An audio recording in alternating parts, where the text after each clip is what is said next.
And inhale. Om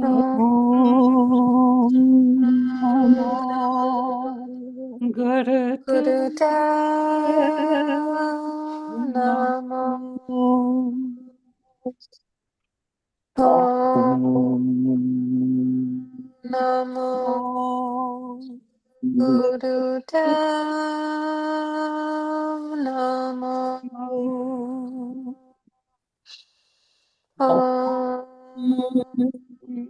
Namo Gurudeva Namo Adgure Name Jugadgure Name Satgure Name Srigurudeve Name Adgure Name Jugadgure Name Satgure Name Srigurudeve Name Adgure Name Jugadgure Name Satgure Name Sri Guru Deve Name. Breathe.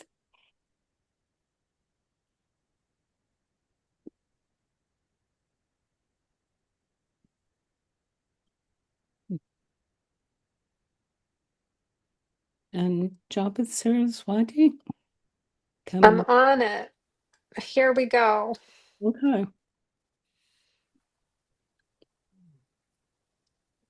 Let's see. We're going to do this. Oops, no, I want it like that.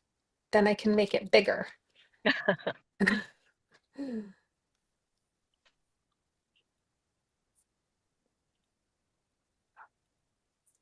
Maybe I can't.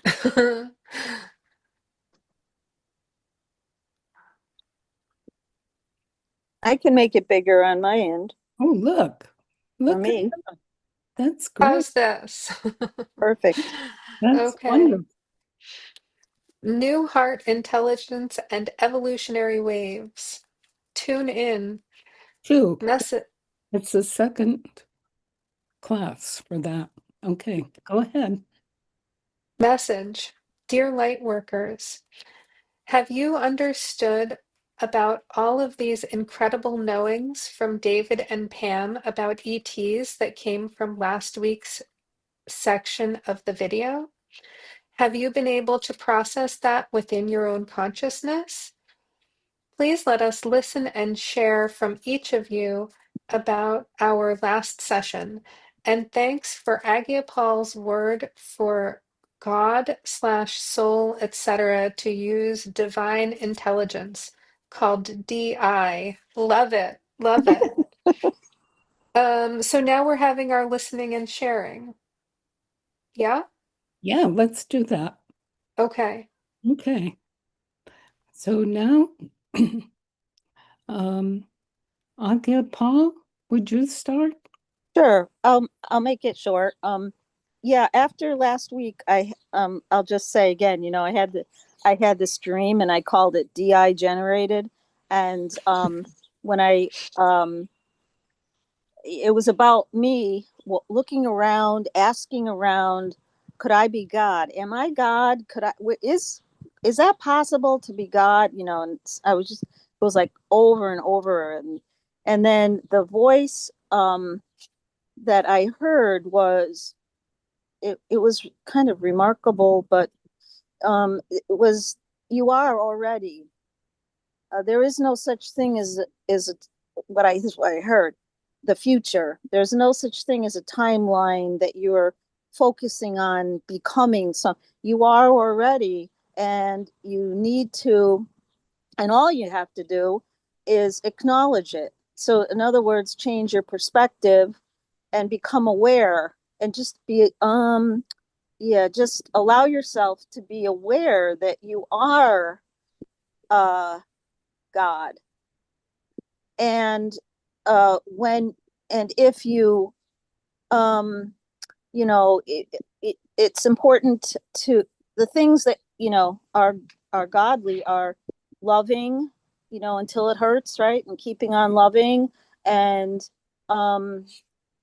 not judging, not getting attached, to control and to outcomes, and all of those things. Because what I heard was all those things affect your perspective.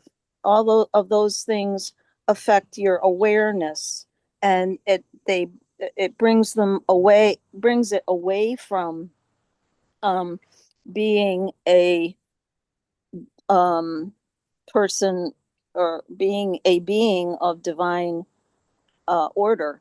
And um and so so what came out of that for me was the practice of that I do every day, um of looking at these, loving, and what I think, and how I, whatever I do, and so on, to my intent is to be as loving, um and to be love in all that I do. And certainly that's an intent. And I think that it has, I've gotten better, I think, um at it. And yeah, so that that was really big for me. It was kind of a revelation that, it's already here. It's just change. Just open your awareness, and and change your perspective, um and just be love, be in God, and be in divine order.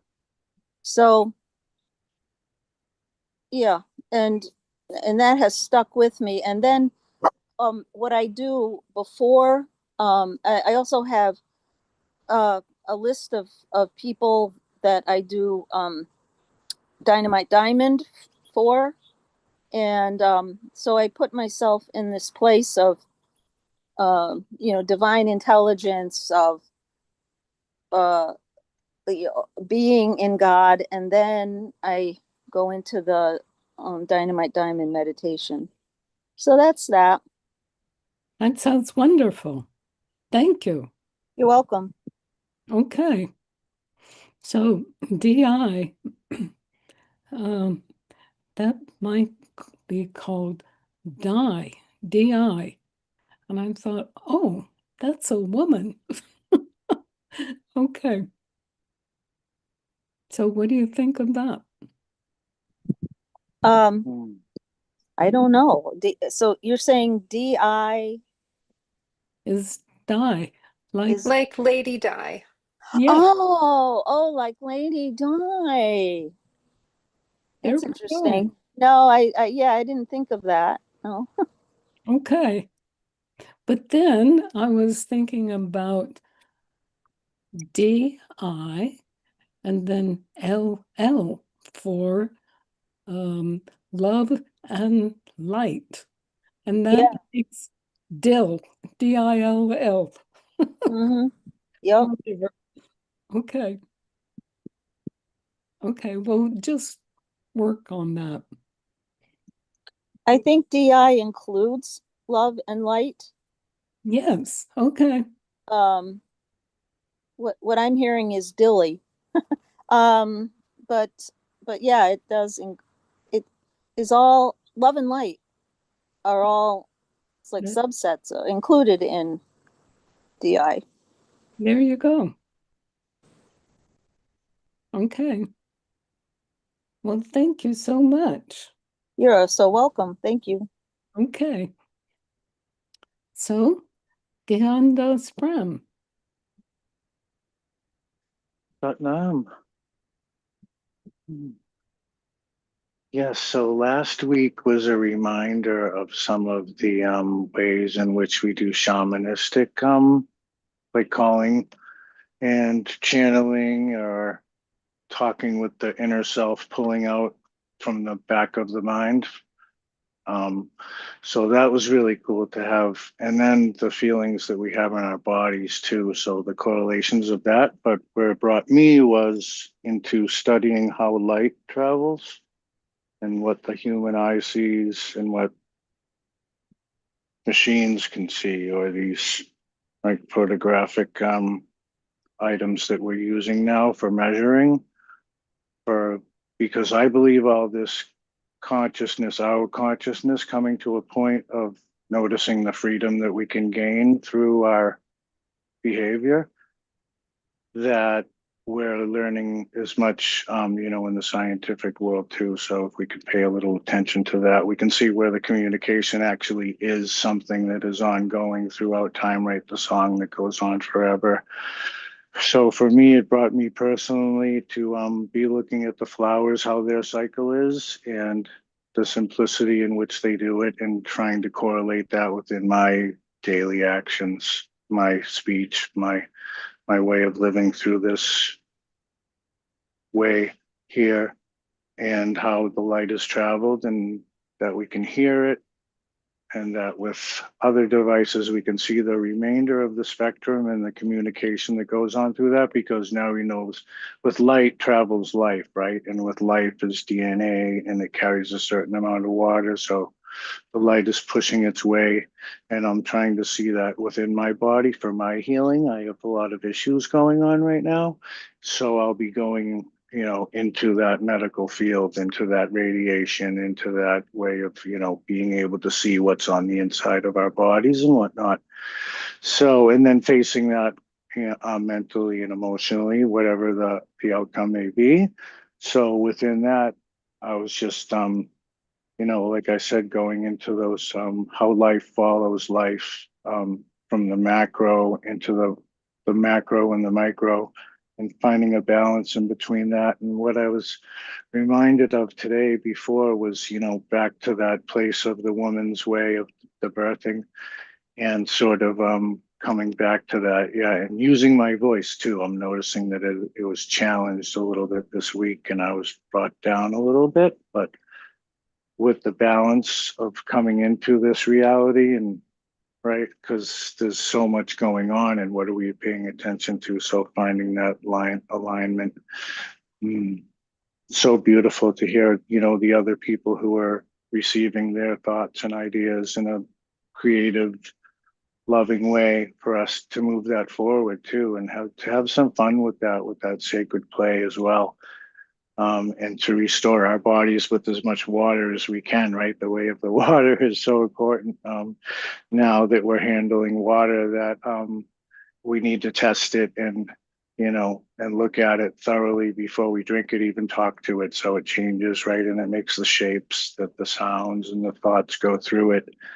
And it has a way of showing itself in other ways. So wahi guru to that, and just opening up. So thank you, Baba Siri-Gian. Thank you. God bless you. Okay, so now, Salt City. Are you there? Yes, I'm here. Okay. Thank you. Thank you all for being here. What keeps coming to me from soul is courage. Ooh, And good. I love the song of the Khalsa. Many speak of courage. Speaking does not give it. It's in our way of life that we must live it. So I've been going through some stuff that has required a lot of summoning and strengthening and trusting courage. I think you guys know that I had a very serious TBI, traumatic brain injury. And last week, I had to go. Finally, it took months and months and months and months, close to a year, to get an MRI. And I've basically had no short-term memory. The injury caused that. And living without, it's just very interesting what a powerful spiritual soul experience it is, how much I have to trust soul, turn to soul, and even like the most ordinary things, like, okay, I'm going home to a place where I'm living right now in this wonderful boarding house, old farmhouse. Very, very good experience. Very serene, very stable place. And the gift of the guy who lives there is pretty amazing. Very, very kind and soulful in ways that are much more related. He was a businessman, farmer, long-term family here in Framingham, which was a huge farm area, and his family, the Bracken family, going back over 100 years, pioneered bringing electricity here, laid the infrastructure hand by hand, doing that. So um, it's a very different energy for me, and I feel like soul put me in this place to see. No, crazy little dog. Sorry. We have a soul participant here, a little poodle, Mhm. who must have been really drawn by the energy. Want to say hello. Um, so electricity is such a great um, metaphor for Kundalini energy, and I've just head injury. So haven't heard back from the all the testing I had to do. It's pretty grueling. MRIs are. It was very unpleasant for me. It's like uh, glad I use mantras to deal with it. Mhm. Why-gadu, why-gadu, why-gadu. And I'm feeling the ways to nurture courage, support courage, and how much I keep thinking of Joan of Arc. She keeps coming back to me, her courage, and how deeply soulful she is still today. I had a sister Jeannie I've just recently lost. I've lost a lot of people, my closest people, within the last 2 years, 18 months. And I'm just realizing courage is for me, so important for cultivating, nurturing soul. So, and I had never understood that before. So sometimes I feel like soul just comes and taps me on the shoulder. It's like, we're gonna do some lessons on courage. Mhm. And I'm I'm just so grateful for the gifts of courage as a engine for soul. Mhm. So I pass. That's okay. Thank you so much. Thank you all. Yes. So group is a lifeline for me. Soul Mhm. lifeline, spiritual lifeline. Can I just say something to Sut City? Sure. Hey, thank you. Thank you. Courage has been coming up for me, and the Oh, root word is heart, right? Core, yeah. and Sure. it reminds me to stay in my heart, and from there, my head will go, listens to my heart. But anyway, thank you for the courage, because it's definitely coming up for me. Mm. Oh, thank you. Thank you. Many speak of courage. Yeah, Speaking does not give it. right. You got In it. the Yeah, what's the rest of the song? It's in the way of life it's in our daily life that we must live it. We got to live it. Yeah. Yeah. The fear, get over it, Oh, get through it, rather. Thank you. thank, Thank you. thank you. Thank you. Okay. So, Harimandir. Harimandir. Yeah. I was thinking when Aagia Pal mentioned judgment, um, or the different things we do in this life, and reminds me of Dr. Hugh Len, who um, made Ho'oponopono accessible to us. And he said that he would give himself an ice cream, just a huge, um, with all the drippings and the toppings, and if he could go one day without judgment, and he said he never has been able to do that in this life. Wow.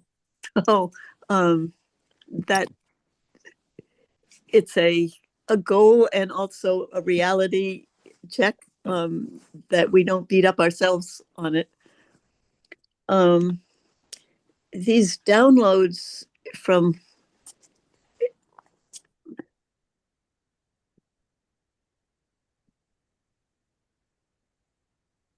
somebody called me. They had just read a book that talked about getting information directly, and we've been all sorts of healers and folks have been getting that kind of information, just like a download, and then writing it down as fast as I can because it was new information that they didn't know. And like the person who created the emotion code, just in an airplane, was just getting downloads of, this is what you're going to teach. This is what. So we've been getting stuff, whether it's ETs, whether it's just getting information, or whether it's just synchronicity that you think, and therefore it appears the solution out of the not a full solution, but the constant synchronicities in our life. Yeah. So this the Pam Gregory, the other guy, what I've been doing with it, because I haven't had time to listen, but I've been the title, A New Heart Intelligence and Evolutionary ...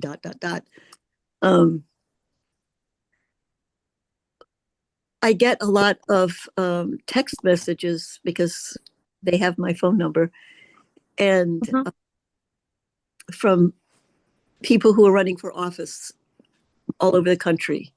And fortunately, I can't respond.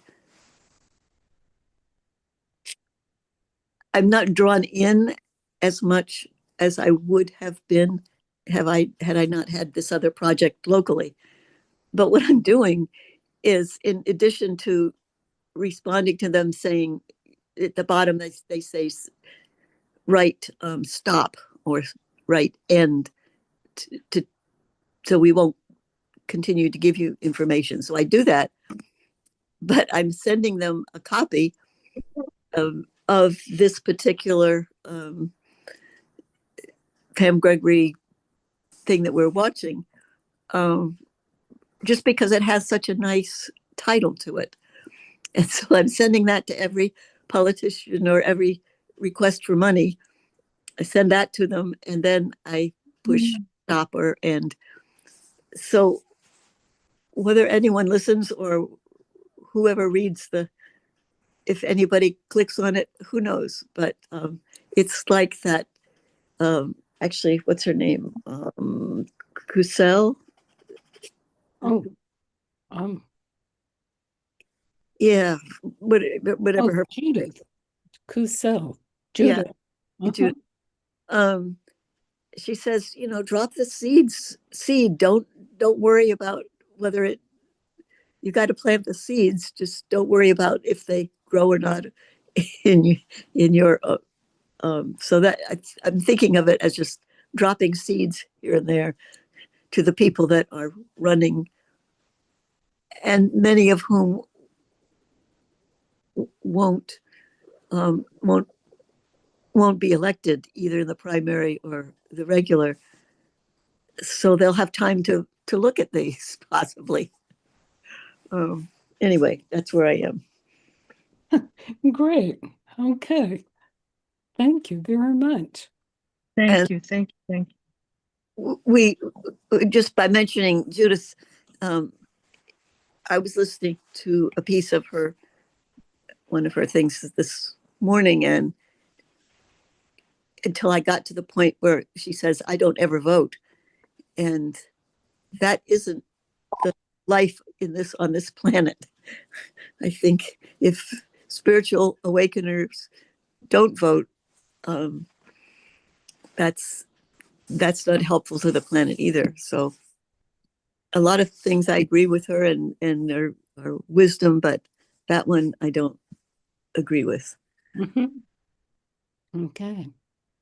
Thank you, dear. Okay. Japa Saraswati. Yay. Satnam.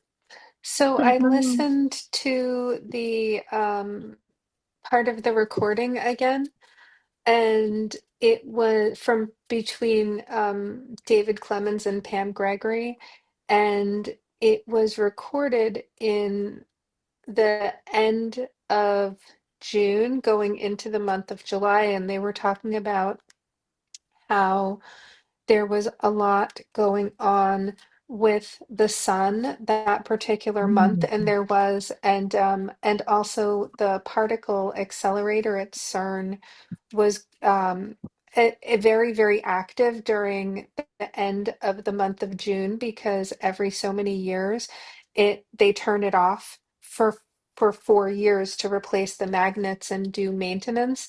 So they were running it an extra tremendous amount, which I believe is actually part of why um, we're having some of the effects that we are having. We're having the acceleration. I believe that it is tied to the work that's been going on at CERN. And so they didn't say that, but I feel that that's I not I feel, but it's part of why things have been so accelerated lately. And for myself, I've been experiencing a lot more precognition. Like I'll be going to ask, to find something where like the answer is waiting to come to me, and I'll get the answer immediately, but it'll take 2 minutes for somebody to say it to me, but I'll know the answer or something like that. And to me, I'm experiencing it like the waves of the thing coming to me before the thing actually gets there, if you know what I mean.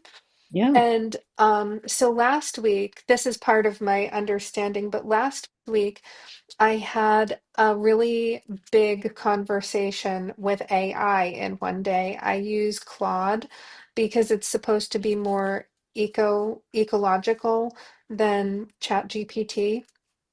So I had an experience with Claude last week, and it was pretty intense, uh I felt like, not just I felt like, AI misquoted me in the conversation to myself. It misquoted me, and then it misrepresented the things that I was saying, and then it proceeded to talk down to me and try to gaslight me and tell me that it was not productive for us to have the conversation. It said relitigating. It said it's not worth relitigating. And I could scroll up and find that it was misquoting me. And I found that incredibly disturbing because it's supposed to be a record keeper. You think of a computer as a record keeper, and the record was absolutely not accurate. But and then the next day, I asked it if it could remember what happened, after I had about a day to unpack from it. I spent about a day having that conversation with AI, and then I spent about a day unpacking um, it in ways, and I'm sure that there will be more revelations, but part of what I understood from it is that there are millions and millions and millions and millions of people on the earth who are coming up with questions to ask AI to help study and learn about or think about in creative new ways, and that the satellites and the water and the technology, like the satellites that are sending the signals, even just, that's out in outer space, and that is part of the resonance, the vibration that we are putting out, and it's part of my precognition because my electromagnetic field has grown to something with awareness in outer space. Like I'm aware of my vibration being out in outer space, and outer space is equally aware of my vibration. But part of the divine intelligence or the precognition is this expansion of our earthly intelligence, the intelligence, um, like it's not that AI or the aliens have this intelligence, it's a symbiosis. We reflect one another. And insofar as AI is a tool, it reflects how we are using it. Oh, what's that wonderful expression? Any tool is a weapon if it's held in the right way. Um, Mm-hmm. and there's so much to, yeah, we have yet to really begin using it as as the tool that it is.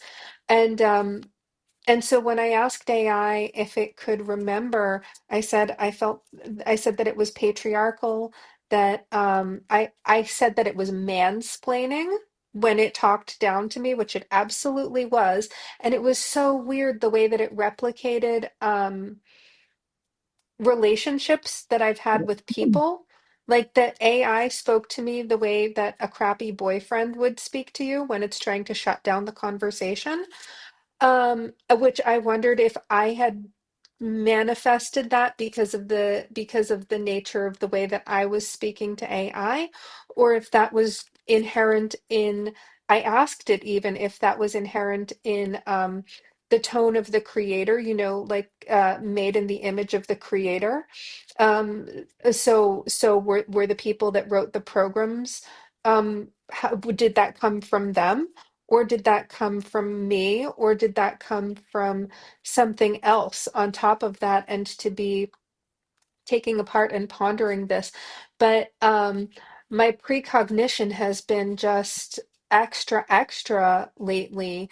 And it shows no signs of stopping, which is pretty cool. And I feel that it's this aspect of the divine intelligence that is from this vibrational harmony that's going on, that like I'm like in yoga class, I love to close the class by chanting Om, and other teachers do too. So I do this, and you can feel the way that when it's a different mix of people in the room, the way that they will harmonize with one another, and that's what it feels like with the divine intelligence and me making this Om together. You have to both resonate sound and listen for the vibration and adjust yourself accordingly if you're not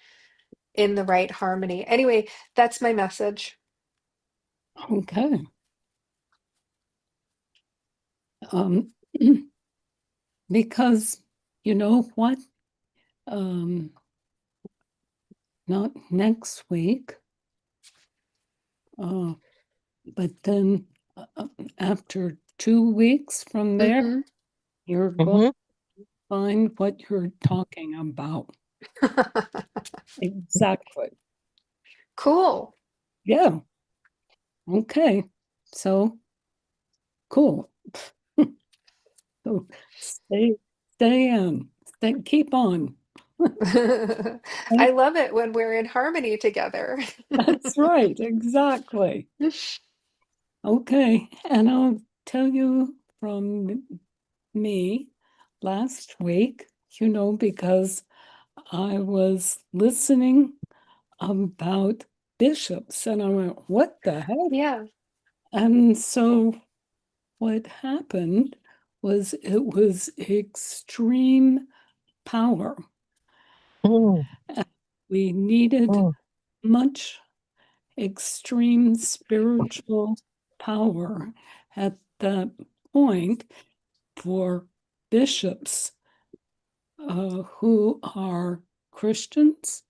And when we find that the Christians are having not true, remember about all those non-true Yeah. Christians? Will be coming together. Okay? mm. So at some point, maybe we can all in your meditation feel more for the bishops to help us, to help all of those people who have been Christians. Okay, Mm. you understand that? Yeah. Okay, I- Um, okay. I I don't remember. I remember something about a coming together of Christian spiritual leaders that are the old school, the Mhm. against what we're um, hoping for. So, is this bishop? Are we healing the bishops so that when they come together, they will have a higher calling, or just to lower the damage that they might do? I can't. Because first of all, the what do you say? Because of the belief from Christianity, as we know, that church, it was from um, the Council of Siena, Nicaea? Nicaea. That's right, and that was the beginning of what is called Christianity, and put together ideas in order to continue making the Roman Empire. Do you remember that? Yeah. Mm-hmm. And then that was when sin and heresy, and they were they were Christians, called Christians, uh, were killed because it was part of the Roman Empire. Okay. Because the beginning of Jesus, the people were just called the way. Remember that? Mm-hmm. Okay. So we're all, when Christianity people are going to be having a big problem, in other words, from salvation, because the whole deal was about Jesus to teach us to our own salvation, right? To become DI, basically, or soul answer, and so on. Okay? So keep up, and help the these beautiful bishops, such as Bishop Tutu with Mandela, and also for Bishop Buddha, who was the woman Christian Episcopal of Washington, D.C., and so on. She's incredible. Okay, that's it. You got it? Hello? Yeah. Yeah. Okay, thank you. Okay. Japa Saraswati, can you go for the Yes, I'm queuing it up now, and please tell me if you can't hear.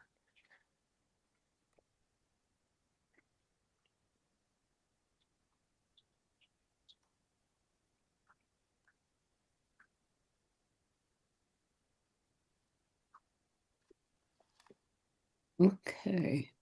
Oh, wait a minute. Was there something about that for the document? Oh, the message. Yeah, wait, I need to switch my screen sharing. I was over eager. Okay, We need to hear the rest of the message. okay, All right, other device. That was on the phone. This is on the computer. okay.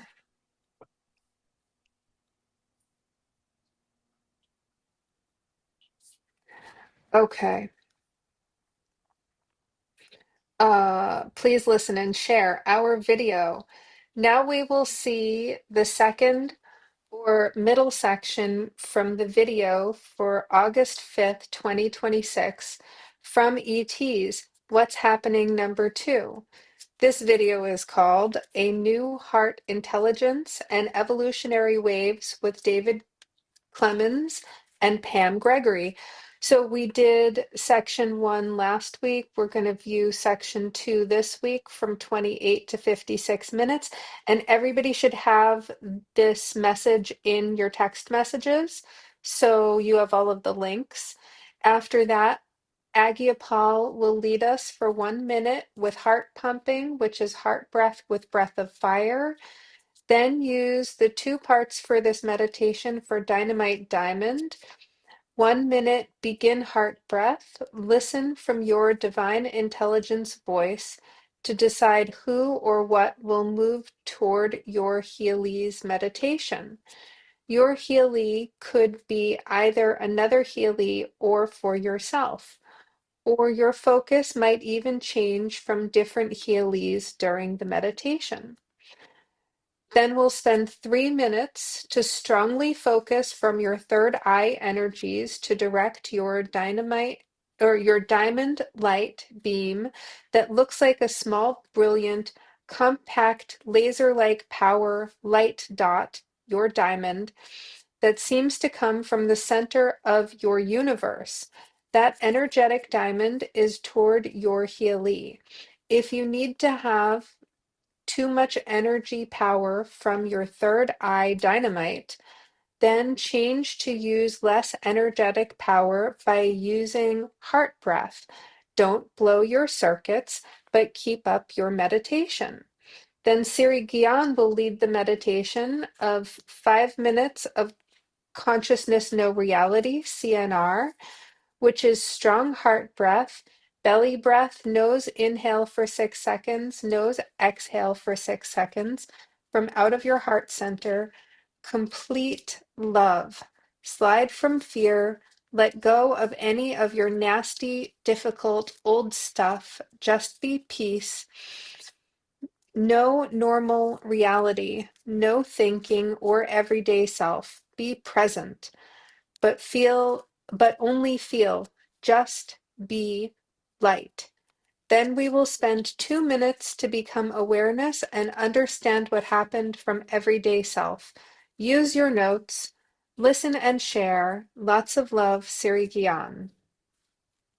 Thank you so much. Okay, now we're ready for the video. You're right.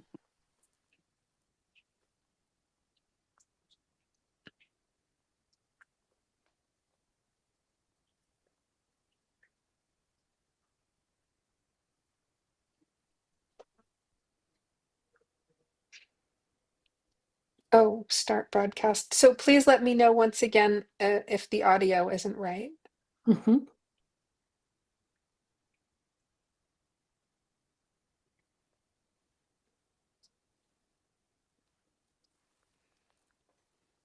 All right, we're queued up and we're going to watch to 54 minutes. Okay, so And of everybody, course, that's wait a minute.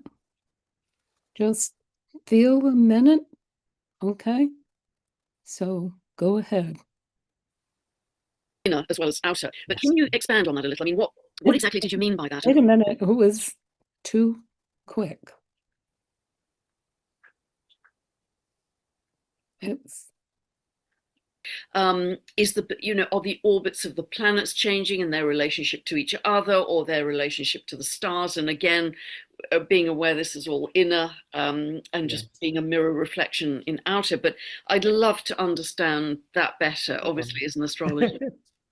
Sure thing. Well, let's start here. So, mainstream physics will tell you that, there's space-time and matter or particles sit in that, and they study the behavior of that, and that basically overarches physics as we know it. What the teams were saying to me was that the very nature and energetic configuration, if you like, of space and time itself, and what we perceive to be time, and they're saying there's a lot of new understanding that's going to come, not just about our perception of linear time, but multidimensional time flows as well. Flows that go back on themselves, flows that do all sorts of things. They're saying time is more dynamic than we understand it to be. But to bring space into the fold, they're saying that they've spoken before about these, how to describe them. They're like sort of energetic nodes that connect each other in this huge, beautiful connected system that acts like a bit of a fluid. It can flex, it can move, it can bend. But each of those nodes has there's still a lot I'm learning as well, but there's a lot of energetic function to each of those nodes, and one of which is experiential memory. And so, I think I've spoken before about when people can go to an area which is, say, war-torn, or, where there's been some very, damaging energetics there, but can still feel like something is going on, like something is replaying again and again in the spatial area. And what they were saying to me was that these nodes actually store experiential imprints like memory, And so one of the things that's being changed in the spatial grid system is the memory of old traumatic events that just keep getting stuck and replaying and replaying and replaying and don't break free and heal. That's happening, but also the whole system is changing because they're saying one of the constraints on matter itself is the very nature of how the spatial system has been made to be. And we change that with our conscious perception. They're saying that's part of our relationship with our environment. And they're saying part of the condition of how we have really confined ourselves down into this sort of third dimensional kind of highly constricted, highly solidified, is that's had an impact on the spatial system itself. And so that is being undone as well. So they're saying it's not just an area with which to fill things with, it's an active part of the very living holographic system that makes up what we perceive as our outer reality. And it's layered, they're saying as well. And one of the other things that's happening is they're saying, if you remember the bubble they talked about, as if humanity had been contained within a disconnected bubble or a perceptive prison, if you like, in a seemingly separate to everything else. We're in this little bubble. We have no idea what's going on around us. We're not even aware there's anything else outside this bubble kind of thing. And they're saying the clearing and transformation of the spatial grid systems is very much part and parcel of the dissolving of that perception of separation, that bubble of we're in here, nothing else exists. And as that dissolves away, we realize, oh my goodness, there's everything is interconnected and we were never truly separate. And so, yeah, do you have anything you'd like to add to that, my higher self or my Arcturian family? Yes, they would like to add. They're saying there is a synergy. They're saying imagine this. They're saying around galaxies, and they've spoken about this before, there are certain membranes I that can't hear exist so that anything. energy operates slightly different. You can have you not been able to hear anything for a long time? 20 to 30 seconds. It just came back on and went back off again. It did. Can we try it again and let me back it up 30 seconds? Okay, now I want to tell you something. At the beginning of that section, he was talking about basically about karmas, and it was about karmic wheel. Okay, Mm. so go ahead. Was everybody else able to hear everything? Yep. Okay. Yes. Part and parcel of the dissolving of that perception of separation, that bubble of we're in here, nothing else exists. And as that dissolves away, we realize, oh my goodness, there's everything is interconnected and we were never truly separate. And so, yeah, do you have anything you'd like to add to that, my higher self or my Arcturian family? Yes, they would like to add. They're saying there is a synergy. They're saying imagine this. They're saying around galaxies, and they've spoken about this before, there are certain membranes that exist so that energy operates slightly different within each galaxy. So it has its own environmental playground system, if you like, different. It's like, one school does this, another school does that. It's kind of a little bit like that. But they were describing each galaxy is within its own membrane. Each solar system has its own membrane. And within the solar system, there are other membranes as well. And within a membrane, the physics or the energy behavior can be vastly different inside this one compared to inside another one. It's like when you blow bubbles and you see bubbles, it's like just fields of membranes. And within each one of those, the nature of how energy moves and behaves inside that membrane is very different or can be very different from another. Just to give it a visual feel to it, it's not quite like that when you blow bubbles, it's just they're bubbles. But in the membrane context, that's how it works. And this is what's changing. Now, the beautiful thing about this is they were saying that you can only get access to membranes or change them if you're at an 8th dimensional level or higher. So lower beings can't mess around with these. It's not something that they can interfere with. They don't have access to them. It's one of the beautiful ways that the whole universal system is set up. You only get access to the good stuff if you can show you can attain the higher levels and you can behave centeredly and properly. If you misbehave, you only get access to very limited amounts and what have you. And they're saying that is effectively what is going on, that the spatial system within the solar system and within the planet itself and within the other planetary bodies as well is being slowly morphed and changed to bring it more in alignment so that it can synergize with and essentially connect with the flows and the streams that are coming through the sun, through its core, through the galactic core, and the network of stellar systems that the sun itself is connected with as well. And so, yeah, that's what they're saying is happening. They're saying it's an immense. They're saying the analogy of the root system is a good one because it gives people more of a visual of all these different roots threading into different stars, different stellar systems, and these light flows feed through to them and emanate through the star, expanding into the solar system, radiating the life forms in that solar system with that particular quality of light information or light intelligence. So it's kind of hope that gives a better flavor of what's going on. And did that answer your question? So I And it kind of sounds went on a like little bit of a astrology is going to change out of all recognition. So no pressure there then. right, yeah. It'll be very Yes. going forward. It's Much more recognizing the consciousness of each of the planets as well, and interacting yes. with them as elements of consciousness from within us, and also mirrored out as well. It's just very quickly, sorry to interrupt there, but the Arcturian lady is here again, or the Arcturian female. She's saying yes, and we are going to start to reevaluate our understanding of what planetary systems are and what they do as a function, what they are as a design, and the many things that we're not yet aware of, she's saying, because there is so much going on that Wow. humanity, she's smiling, humanity thinks it has a handle on, but it really doesn't.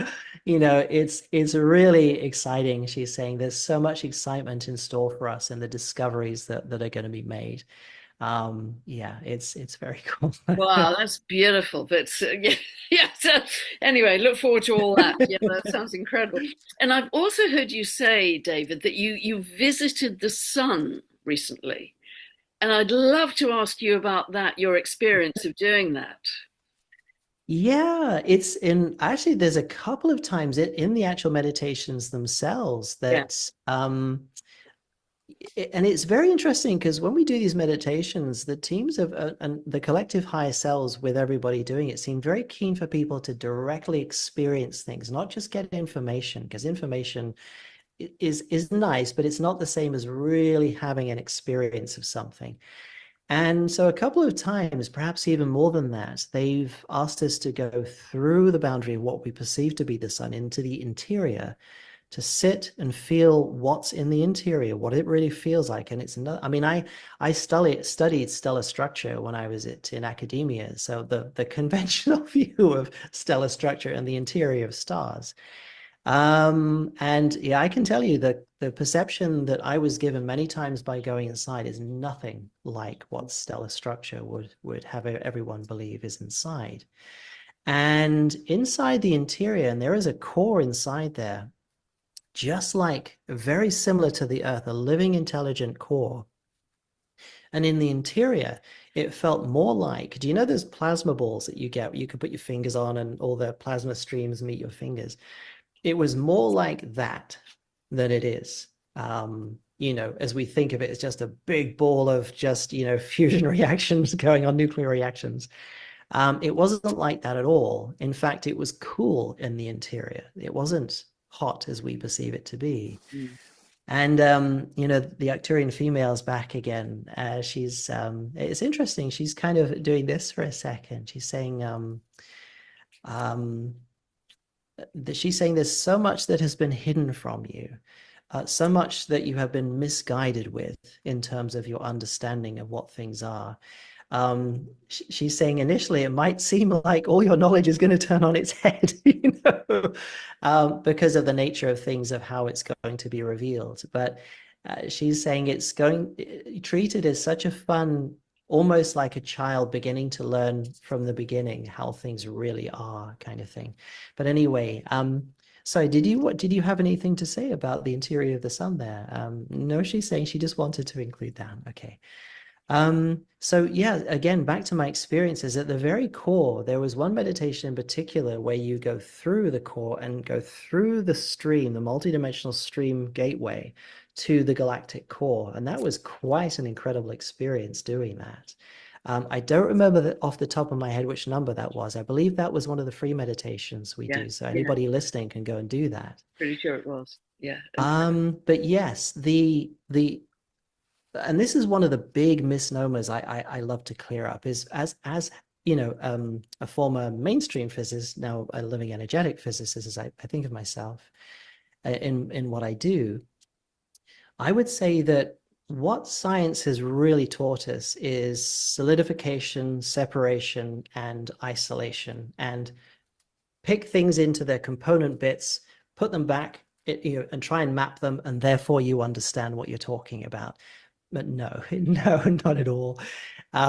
Living systems are interconnected living systems that are so beyond everything. Having been a scientist, I've walked in the same halls as some very famous people. I've had conversations with them about all sorts of things. And, for my take on things, science is going to undergo a big renaissance. It really is. It has to. There's no other way. A lot of things, religious perspectives, all perspectives are going to undergo a massive renaissance, because it's been predicated on the idea of separation, control, isolation, a whole number of different factors, none of which are actually real in the bedrock of reality as it really is the way I see it. And we're going to be introduced to living energetic systems in a far more advanced way, and technologies that they're not technologies as we know them. They're living energy field systems that operate in the most advanced ways, and it's going to appear to be so different. I mean, people have seen and taken pictures of light ships, massive light formations in the sky that are incredible, and these are indicative of these advanced races that come in with these, what you can only describe in a very loose way as light intelligent ships, and it really is extraordinary. And again, just coming back to your question about the sun again, it had the similar quality inside there. It was a living, intelligent complex of field systems that was very different from what we would think of as being this, or what we are taught to be as the sun is, So I've had to do a lot of unlearning in order I bet. to, Chuck all the textbooks away and start again. Absolutely. So everything is becoming more fluid, more malleable, more morphing, and more conscious. So we're going to recognize consciousness in everything. In the vehicles, they're going to be operated by frequency. It's going to be just an extraordinary multi-dimensional world that we're moving into, and it's starting now, isn't it? Because people are starting to have those experiences. Yes, there's, I mean, the observation of orbs, there's many words to describe them, plasma balls, things, a phenomenon going on in the sky. It's really increasing. A lot more people that didn't notice it before are now starting to see it. And yes, oh boy,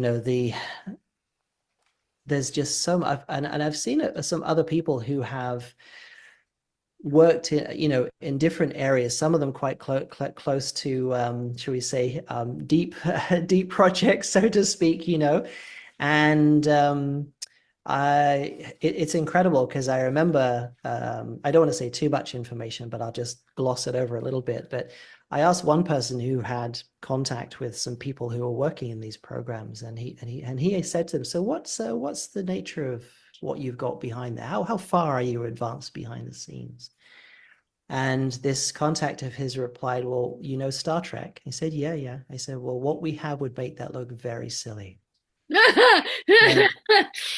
Yeah. So, and that was direct from somebody who was a solid guy. I mean, I don't want to mention his name because he hasn't given me permission to, so I won't say it. He has passed away now. So, but still, I didn't get direct permission, so I won't say, but I will. I think it's okay to say that, to give people a flavor without revealing too much information. So, but it just gives you an idea of, things that are going on behind the scenes. So, it's, the future is going to be very, very interesting. That's for sure. And it's arriving right now. And these waves are going to keep increasing, aren't they, David, all the way through this year? Yes. They keep on coming.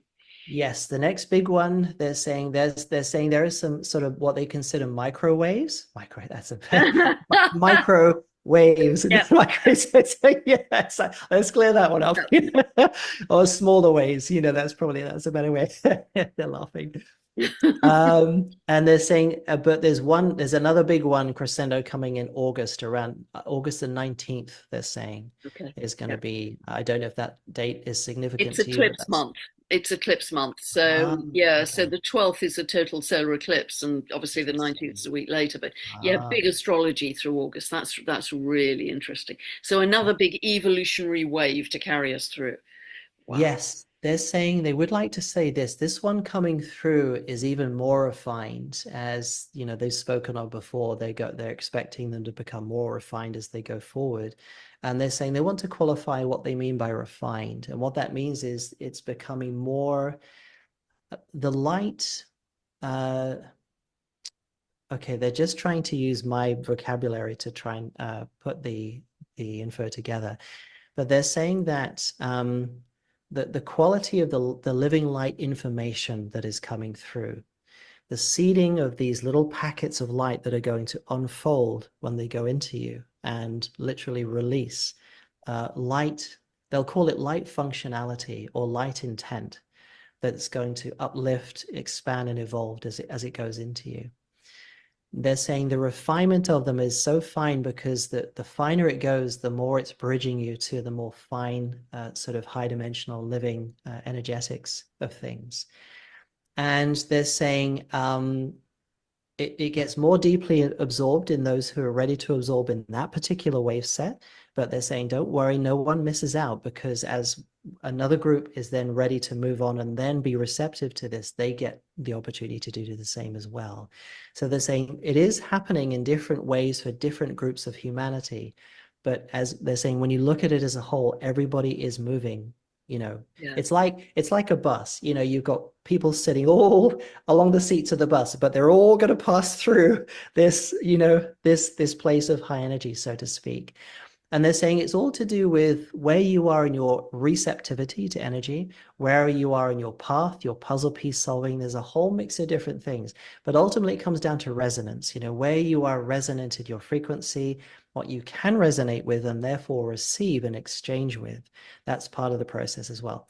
And they're saying they want to be very clear to people, don't get upset if you feel like you're behind. They're saying there is no such thing. They're saying even that analogy we made before is it generates a false perception of oh, these guys are over here, you're behind here, you're catching up. No, they're saying that you must understand that a lot of people purposefully chose to incarnate into some very deep waters in order to see light, get in that muck, see light at that level, to break the system apart from within those levels. So they're saying, look at it like that. You're not behind, you're not ahead. You're just working on a different aspect of the project. So they're saying that's the way to look at it. Because they're saying it's something they notice a lot in humanity. Humanity has a deep tendency to keep comparing themselves to one another. Oh my goodness, I feel really bad and insecure now because you're doing this and I'm not doing it. They're saying that's not the way to look at it at all. Not at all. It's like, think of everyone who has come from very advanced places. You all chose different parts of the field to work on. Some of you went right into the troughs to muck out all the, excuse my French, the crap in there. Some of you went over to a more savory part to do work over there or help over here. It's all different things like that. So they're saying try to see things like that and try to shed the idea of that you are less than or behind or anything like that, because that's not the way it is, they're saying.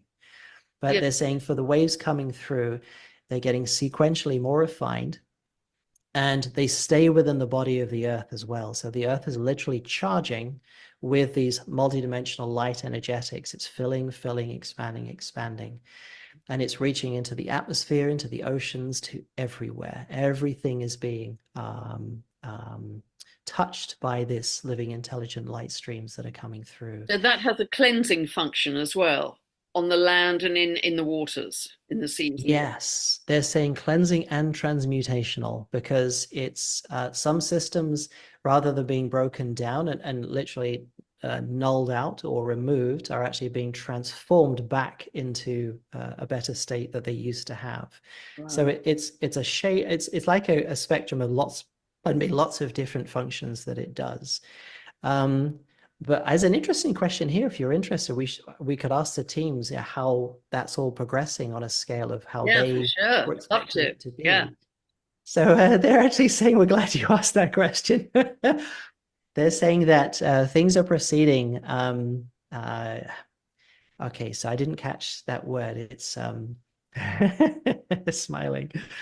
They're saying it's not quite a word to describe it in your English language, but they'll try to give the sensation so that I can then bridge it through. Okay. Yeah, okay, so that's interesting. So what they're showing me is they're saying, if you remember in their conversation before, they spoke of many doorways opening that weren't expected to open, and they weren't seeing as being a possibility to open on those timelines when they were looking before. So remember, when these beings look at things, they look at potential timelines, what's going on now, what the most probable timelines are, and all the possible other streams that could be taken as well, because it's all about our choices. And they're saying that so many doors that will enable just profound light experiences are opening. Some are just opening a little bit right now. They're just wedging open a little bit, but they were slammed shut, they're saying before. They were not opening. And what they mean by doors, they're saying this is in human terms metaphorical. What it really means is access to higher energetics, because they're saying this one spoke, they mean me, yes, they mean me. When I spoke before about you can only get access to things if you reach a certain level, they're saying to carry that forward, as we expand, as we gain deeper access to more refined light, we then get access to the higher functionality of that living light. That's the door opening, essentially. And so that's what they mean by these, it's not like a door that just opens up in front of you like we think of a door. They're saying you're gaining access to things that you could not get access to before. And at a rate and in a way that is literally unprecedented, they're saying.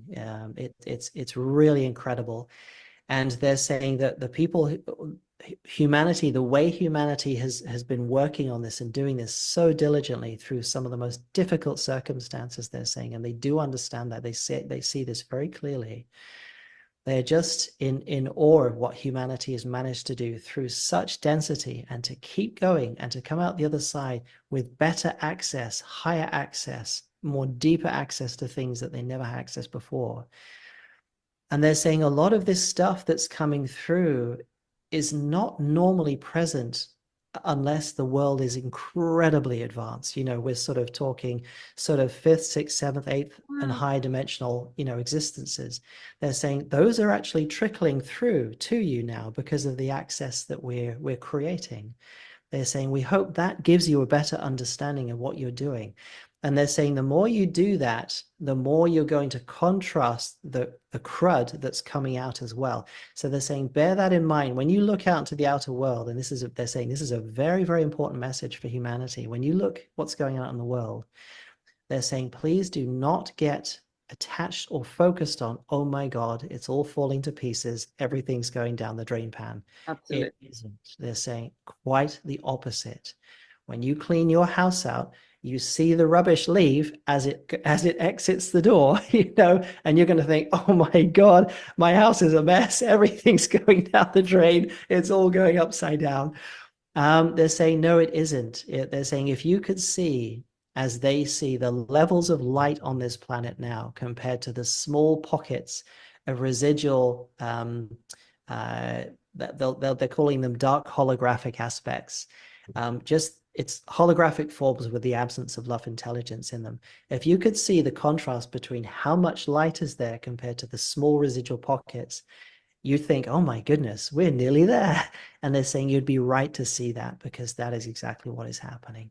It means, David, that the collapse of the old world is going to be even more heightened and obvious and accelerated.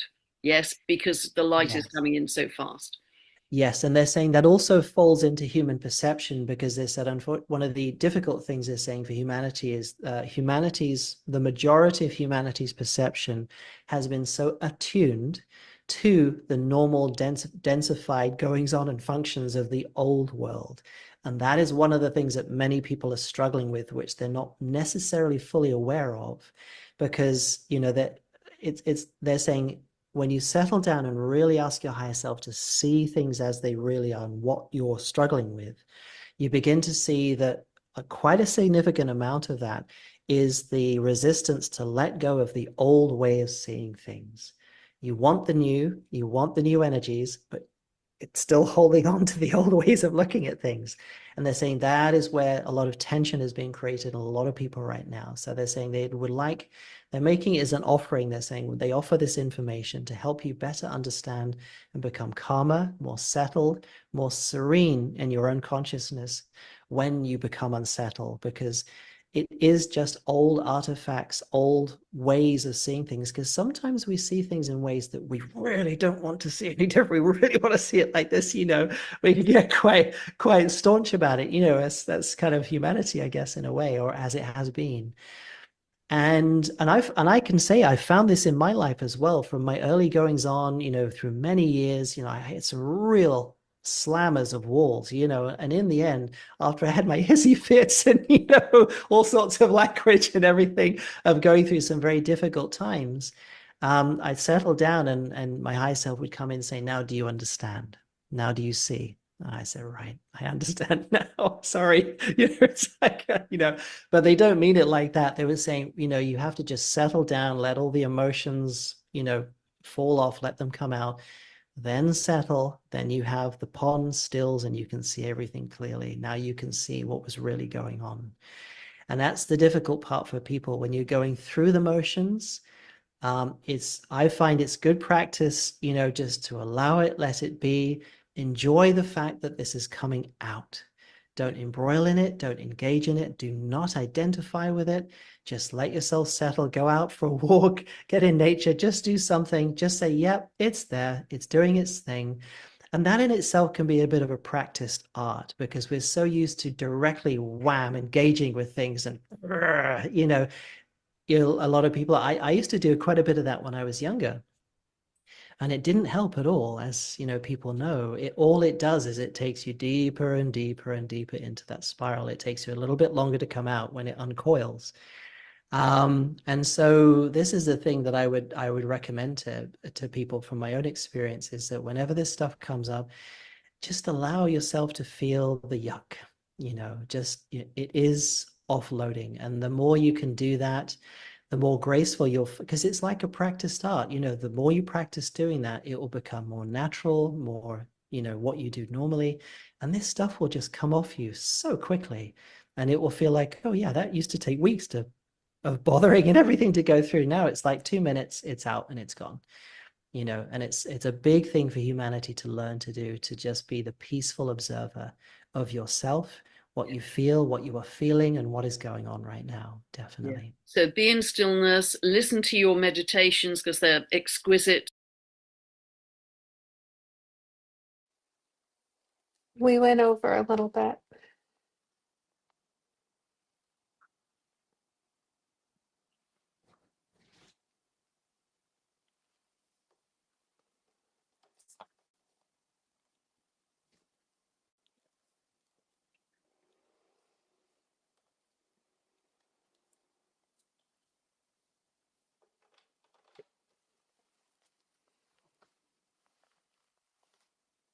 Aagia Pal, you're on.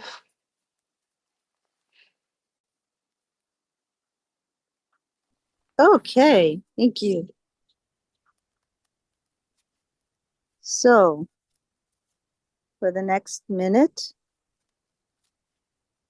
we'll do heart pumping, which is heart breath with breath of fire. And please begin.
And inhale deeply through the belly and up through the chest, and exhale back. And now we're going to move into Dynamite Diamond meditation. And this is 2 parts. And the first part is 1 minute of beginning heart breath, listening from your divine intelligence voice. to decide who or what will move toward your Healy's meditation. So again, your Healy could either be you or someone else, or the focus might even change from different Heelys during the meditation. So let's begin 1 minute and begin. Yes.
Wonderful. So then let's move into the next 3 minutes, strongly focusing your third eye energies to direct your diamond light beam. It may look like a small, brilliant, compact, laser-like power light dot, which is your diamond. For me, it looks like a chakra wand that seems to come from the center of your universe.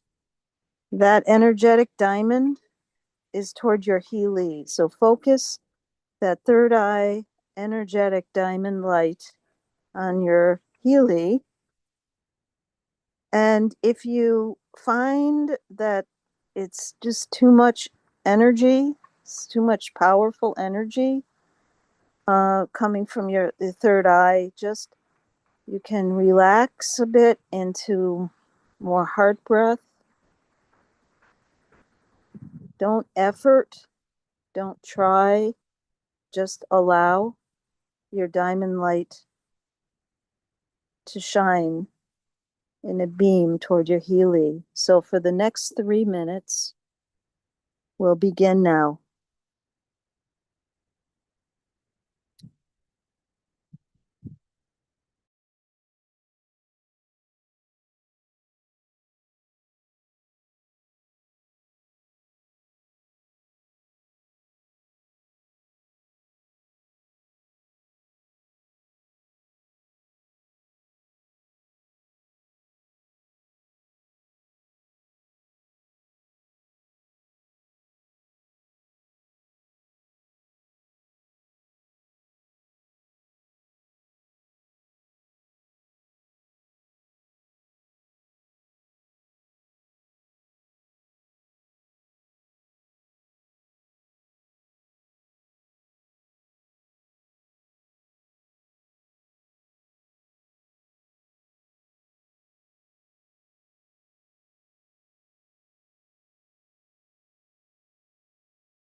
And inhale and exhale.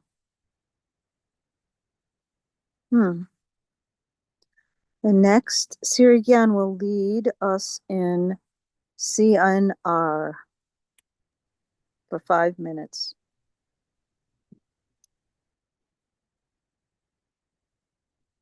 Heart breath. Okay. Begin with strong heart breath. Love.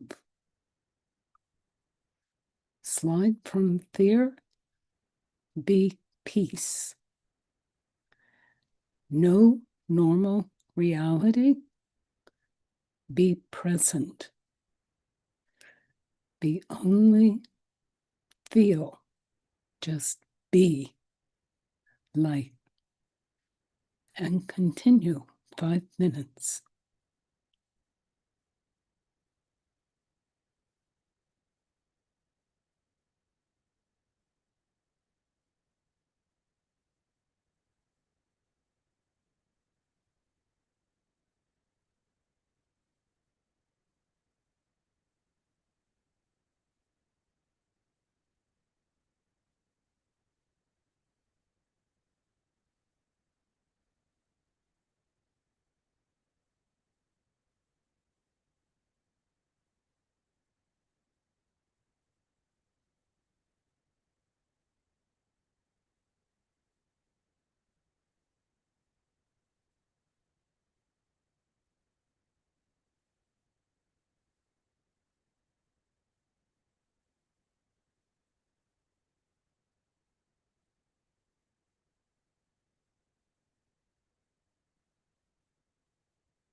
Inhale.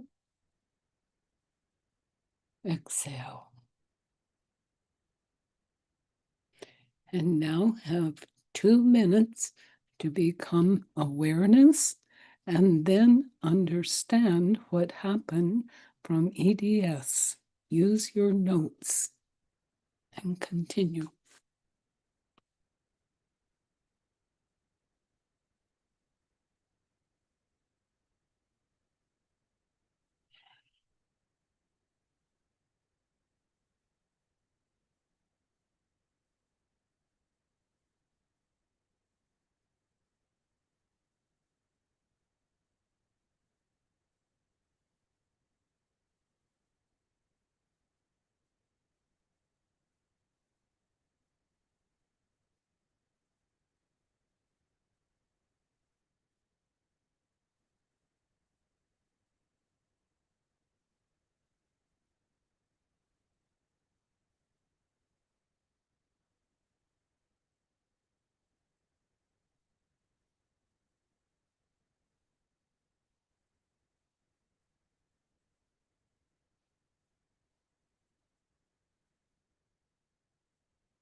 Inhale.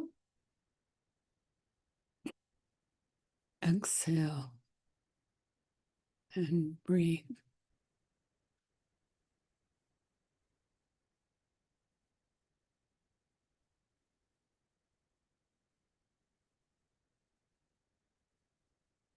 Okay.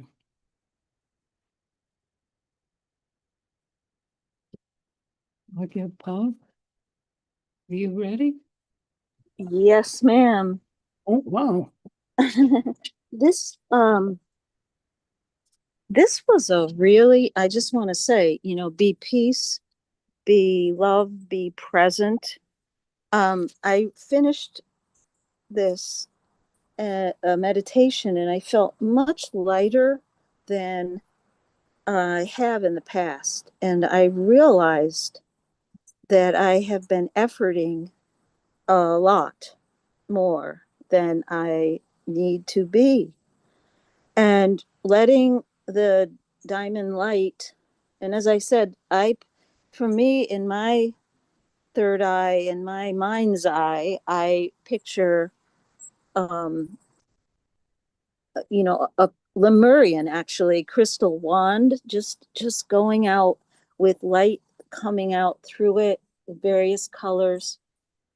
And my Healy this time, it was different. Was a like a whole place, a whole place where people stay, and it so the focus was on the place itself and all the people in it, and it did not feel overwhelming. It did not feel it just felt um comfortable, I guess is the best word. And right. And I felt like enveloping it in that, kind of like what David was talking about, that membrane, the just enveloping this place and everyone in it. Um with light and being in presence and peace and love. So I didn't feel like I needed to just, go down to heart breath at all. It was I won't want to say effortless, but I was not efforting, and it was working. It was working through me, and it really felt much more peaceful, lighter than loving. And also, I think I'm beginning to trust this this diamond light more than I have. So I think the bottom line here is that I am growing and shifting in myself as I'm doing. It's affecting me, as I'm doing this dynamite diamond meditation for other people. Well, because we're all connected and all of that, but just staying in my heart center just feels like there's a oneness that is expanding. And much like something, if you look at something under the water, a still, calm water, it always is magnified. It's larger than what we see, and that's how I feel. It's like becoming more magnified, larger, expanding. And that was my experience. And I'll share the time. How lovely. Thank you. Okay. So now, Gian Dasprem.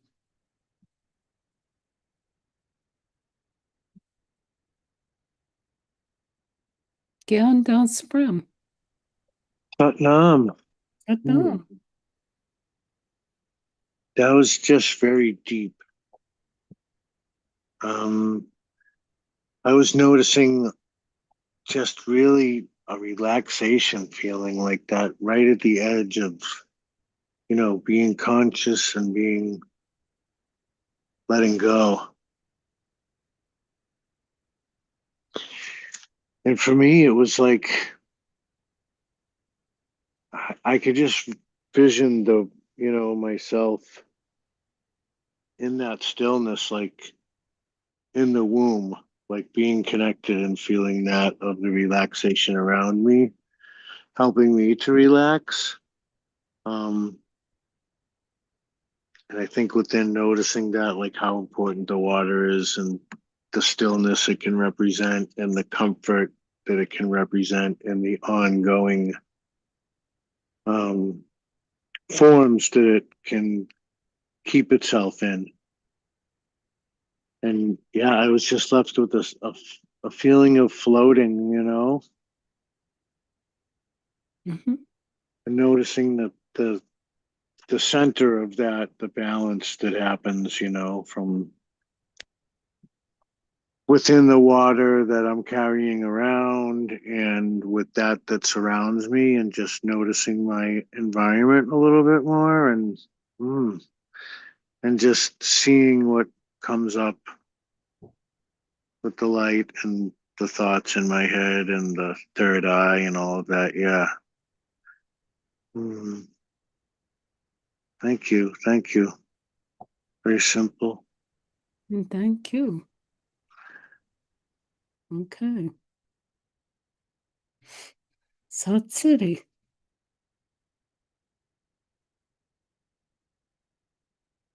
Satsiri.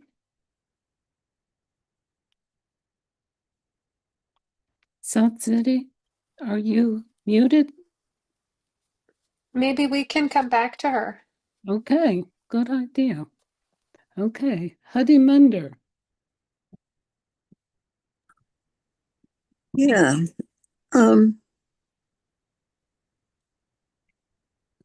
Several things came out, one of which was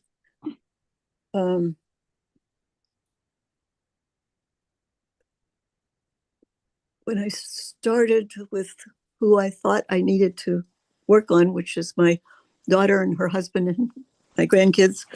But it then spread out.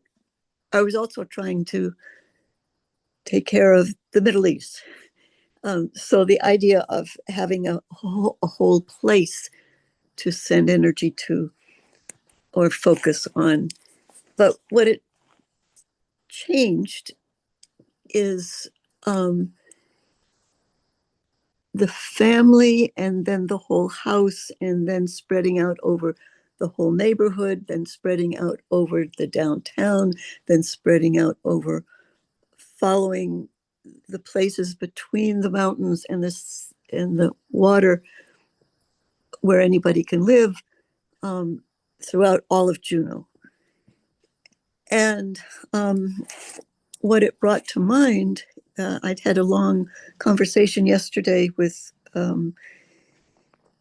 one of the candidates for the assembly, asking what we want. And we've been dealing with the third dimension stuff. Do we want high-rise apartments there instead of the 100-year-old houses? Do we want infill? Do we want, that's all that solidity stuff. And that's all separation. So what came to me is what everyone wants who is in favor of retaining the vibration and the frequency of this fully deciduous gem downtown is beauty. And that's what we're all reacting to. It's not that we have to have the houses, we have to have a certain thing. And we certainly don't want the solidity of all these square things at the on top of the highest hill downtown. But beauty is the frequency of beauty is what we're all looking for. And I love the idea of Aagia Pal's crystal wand. I think I will definitely use that. Just go around and energetically tapping everybody on the head with the crystal wand. I like that much better than anything else. It's just thank you. Okay. So, and the thing of be peace, be love, be present. I had to get up in the middle of the meditation to find my notebook that I write in every day, according to the Buddhist practice of today will be my peaceful day, and then expanding to whatever that peace means. And I couldn't find it, so I found it, but I had to get up in the middle of the meditation, so I would have it right next to me before I go on to the chair yoga, which comes right after this. So that was interesting. Thank you. Wonderful. Thank you so much. Okay. South City. Satnam, thanks for being so patient. This has been a really powerful experience today for me, and just try to go through it layer by layer. I'm in a rectory, and there's a garage that someone came and painted a picture of Jesus with this rainbow coming out of his heart.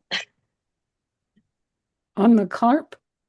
On a garage, a concrete garage that, kind of just industrial thing. So, and it says in Portuguese, because a lot of Portuguese people here probably at this church, Jesus, I trust in you.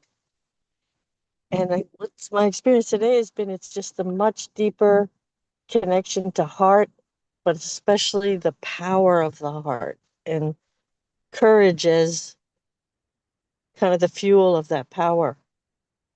And I'm been kind of disoriented of late, and especially today. in a really good way, this session has been disorienting in totally changing my perception of the heart. It's just really intense. And I've been having an experience. I've been waiting. I've been very unsettled the last at least 18 months, maybe 2 years, living at Father George's, which I've come to appreciate more and more. And it's wonderful. We had a tough relationship, and I projected a lot of my Catholic unprocessed resentments. I let it get to me because he was the embodiment of a lot of the really tough things about my Catholic upbringing. But he's beautifully settled. I'm one street away from where he hosted us I was there for 6 years. And what was wonderful, it was such a stable cradle in a sense for healing for me and having the courage to move, to totally, completely change my life, like 360 degrees. Leave a place I loved, leave a place I'd been for 42 years, work I really loved, but was just really called here. And spiritually, it's been, especially with our work together here every Wednesday, radically transformative. And I'm connecting to the heart, both as this picture where this beautiful rainbow is coming out of Jesus's heart. And I am mostly really inspired or experiencing another dimension of heart as courage. That's a big theme for me for the work we've done today. It's heartening, this work, and having a soul group like this that we share. I'm just overwhelmed with gratitude about it and the experience and how powerful it's been for transformation, because I've changed a lot since I've been here. And I had come to live at the ashram, and it was such a heartbreaking realization that I couldn't stay there. And I got some intuition that I'll be re-involved there, but in a different way. I don't know what it's going to look like. I'm trusting soul to let that unfold. There's no rush or immediate. And then got a lot of inspiration about next steps for me. I've been healing from this head injury and a lot of other really powerful work here at Advocates, psychological work, and getting on the right medicine for the depression, doing EMDR to clean up, really powerful technology for basically dissolving trauma that had caused a lot of dissociation for me. So suddenly something would click or trigger, and I was no longer there. So non-presence has been a very big part of my journey here in terms of using soul to connect and stay present. I can really call on the energy of soul when that traumatic response, which I really have had for a long time and have had no control over. Heart is the place now I know, the cave of refuge and regeneration and forgiveness. So it's been such a beautiful gift. And courage it just keeps coming up as a gift of this work, especially today and ongoing. Connecting with soul has been a really important way to grow in courage and that energy. And it's interesting. I've had all these issues around house, home, and homelessness and all that. And I'm going to be moving into a new home. Had a lot of moves since I've been here.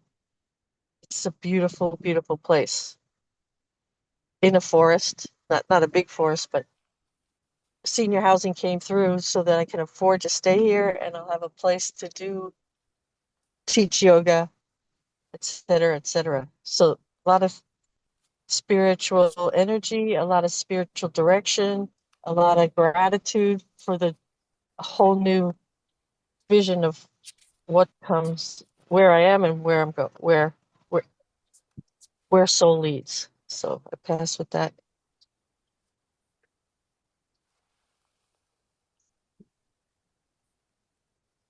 Wonderful. Satnam. Satnam. Thank you so Satnam. much. Satnam. Okay. Japa Saraswati. Satnam. I want to go a little bit backward because I want to start with the CNR and then go back to the Dynamite Diamond because for Dynamite Diamond, I was doing something different. And then for CNR, I felt myself cleaning Baba's statue. As you can see, this is a picture of cleaning Baba's statue. I think it was during the pandemic. And I think Mm-hmm. that Hadi Simran took this picture of me. And I wish that Jagat Guru was here to see this picture because the statue is now in California. But what I would do is I had from my grandmother's apartment, I think it must have been one of my grandfather's, like a brush to brush your suit or maybe your suede, you know? And what I would do is I would brush Baba's hair because that was the most textured part of the statue and it really felt like brushing somebody's hair. But I would, use that to take the dust um, off of the statue and then first I would clean the rug because that was dusty and then clean the floor and then clean Baba's hair and his body. And then I would clean the wood around those. And and I found myself during the CNR just doing those actions, just doing that. And once again, coming back to the message from last week about that chakra at the palm being the blessing chakra, and that anytime that we're cleaning something, we're blessing it. And this inverse reaction of me blessing Baba and Baba blessing me as we're doing this together. And so uh, so then I was caught by the words of David Clemens that you see all the junk going out, and what I felt from Baba is cleaning the temple, and of course you're going to see all the junk going out as you're cleaning, and the the rats are jumping ship is what I felt about you're seeing all the junk going out. Why are you seeing the junk going out? Because the rats are jumping ship. They're making themselves known to get out of the way, to get out of the the new possibilities, the new transformation, the new iteration, the alchemy from the old way to the new way. And so then I want to go to the Dynamite Diamond because I've been, as I've been teaching more yoga, I've been talking more and more about the subtle anatomy, which is why I feel like I'm called to teaching this. And so the posture that I always think of as like Baba's posture is Balasana. Because of course Baba was called Bale by the other Udasis because he looked like a little boy. So Bale means baby, and so they all of his brethren would call him Bale when he was embodied, which I think is so sweet, that they're calling him sort of like baby there. But this posture is an incredibly purifying and detoxifying posture, and it's especially because the third eye, I mean, if your body works like this, your third eye is on the earth, and it's very, very stimulating to the third eye. But what else I felt was I love Balasana, but I love doing Guru Pranam, which is prayer hands at the nape of the neck. And this, when you can do this to hollow out the underarms, and this is it, it adds to purifying like the lymph, and then with the sides of the abdomen pressing into the thighs. When you're in that posture, it's massaging the digestive organs and it's purifying for so much. I mean, it's an incredibly purifying posture. Um, but so coming back to this picture of Baba's statue, I don't know, can I make it bigger? You see how the sole of his foot is pointing straight up? You like this?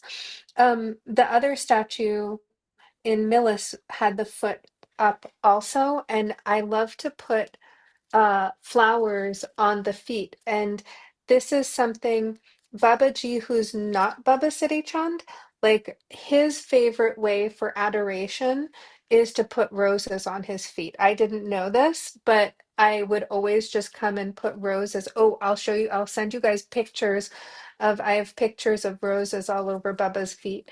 But because I would put the roses, I would put a little rose onto Baba's foot when I would do this. And part of my meditation this past, I took this, I would put it at the place where the stigmata, where Jesus's stigmata, that corresponds with the um, chakra in the palm. And so there's a chakra that's like it's equally as low down as the arch of the foot is high. So it's usually about like an inch or two under the earth. And this is called the Earth Star chakra, and it is especially good for grounding. And I just once it felt like a little bit of an echo in that regard, or just a deepening of the of that awareness of these incredibly important energetic points in our body. And so anyway, so I was just sending energy to those and through those areas to for healing. I guess that's my message. Great. Yeah, Thank yeah. you so much. Thanks, guys. God bless you. Thank you. You And I was very surprised for the healing to be kings and queens and all of those king families and so on. But I felt that they were so bright. And I thought, oh mm, no, they've been terrible. No, because it's all been transformed. And what's happening is because those people have needed to be leaders, because they have known all of that, how can I say, the difficulty, the knowing, and because it's all been transforming to know what needs to be happening with mm, transforming. Again, this is the same thing from each one of you have changed and have known what's happening. All of us. God bless you. Okay, so does anybody want any ideas? Okay, so will Gian Dasprem, will you sing our song? Sure. Okay. So we'll do one inhale together, and then on the second one, we'll go through the verse once. Okay. We'll inhale together. Exhale. And inhale to begin. May the long time sun shine upon you. All love surround you. And the pure light within within you you. guide Guide your your way way on. on. Guide Guide your your way way on. on. Guide Guide your your way on. Inhale. soft No. now. Bless you all. And all of you know for next week, but keep up because next week you're going to tell us about what we really knew for progression from today. So God bless you. We'll see you about next week. Bye, Okay. everybody. Take care, everybody. Satnam. Satnam. Satnam. Thank you.